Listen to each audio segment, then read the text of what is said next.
मंगलवार का दिन शहरवासियों के लिए बेहद खास रहा क्योंकि चंडीगढ़ ट्रांसपोर्ट अंडरटेकिंग ने 60 बसों को सड़कों पर उतारा है। ये बसें चंडीगढ़ से अन्य राज्यों की कनेक्टिविटी को बढ़ाएंगी।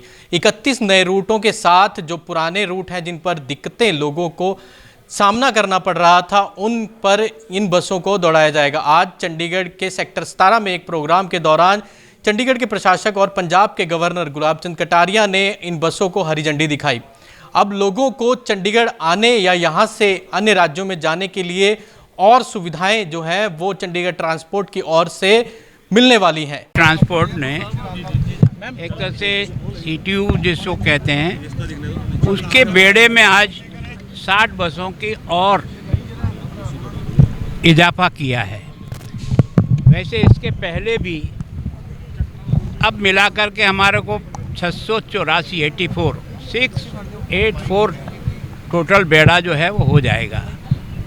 इससे कारण से जो आसपास के स्टेट में हमारी गाड़ियां जाती है उसमें भी इजाफा होगा, यहाँ के लोकल में भी इजाफा। ये सारी की सारी एक तरह से डीजल बेस है। हम कोशिश कर रहे हैं कि डीजल बेस से हट करके कम से कम चंडीगढ़ में हमारी सारी बसें वो इलेक्ट्रिक बसें आए। 80 बसें इस बार हमने लगा दी। उसके कारण से हमको लगभग 29-30 लाख लीटर जो है ना वो डीजल बच रहा है। प्रधानमंत्री जी की योजना के तहत भी हमको 100 इलेक्ट्रिक की गाड़ियाँ और मिल रही है और हमने लक्ष्य रखा है कि 26-27 में हम कम से कम यूटी में 100% इलेक्ट्रिक की गाड़ियाँ लगाकर डीजल की गाड़ियाँ हटा लेंगे, जिसके कारण से जो कार्बन निकलता है उससे इस शहर को और बचाया जाए और सुंदर हो सके। तो मैं सोचता हूं कि इतनी बड़ी एक साथ गाड़ियों की बढ़ोतरी करना, और आज का शुभ दिन ऐसा है कि उधर महाकुंभ प्रारंभ हुआ है। हमारे यहाँ सूर्य भगवान का भी यह विशेष पर्व मानते हैं। हम इसको लोहड़ी के रूप में भी कहते हैं और इसको हम मकर संक्रांति के रूप में कहते हैं।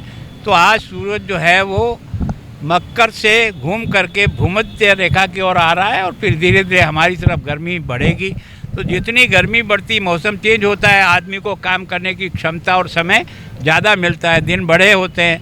तो मैं सोचता हूँ प्रकृति के इस त्यौहार के दिन और कुंभ, जो मैं सोचता हूँ ऐसा कुंभ जो 144 साल के बाद इस शुभ अवसर पर आ रहा है, उस पर इसकी शुरुआत होना निश्चित रूप से प्रभु की कृपा ही मानता हूँ जो हमने की है। प्रभु हमको सुरक्षित रखे, अच्छा रहे, हमारा स्टाफ अच्छी प्रकार से व्यवहार करे और जिस यात्री के लिए हमने सुविधा जुटाई है वो यात्री संतुष्ट रहे। सर चंडीगढ़ में सलाहकार के पद सर पंजाब के नशे को लेकर के जिस तरह से आपने मीटिंग भी की, कई बुद्धिजीवी लोगों से की, धार्मिक क्षेत्र से भी लोग आए, तो सर किस तरह का आगे का प्लान है? देखो मैं सोचता हूँ कि नशा मुक्त पंजाब अगर करना है, लोग अपना प्रयास कर रहे हैं। ऐसा नहीं कि हमने पहली बार, लेकिन सबको एक साथ करने के लिए मैं प्रयत्न कर रहा हूँ कि सब जुड़ कर के इस अभियान से जुड़े, क्योंकि कानून तो अपना काम करता है, लेकिन केवल कानून के काम से भी कोई 100% सफलता नहीं मिलती।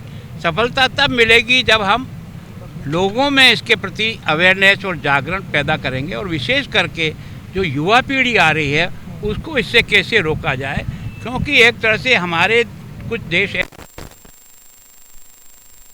करते हुए पसंद नहीं करते, वो किसी तरह से हमारी आने वाली पीढ़ी को नशे में बर्बाद करने के लिए तुली है।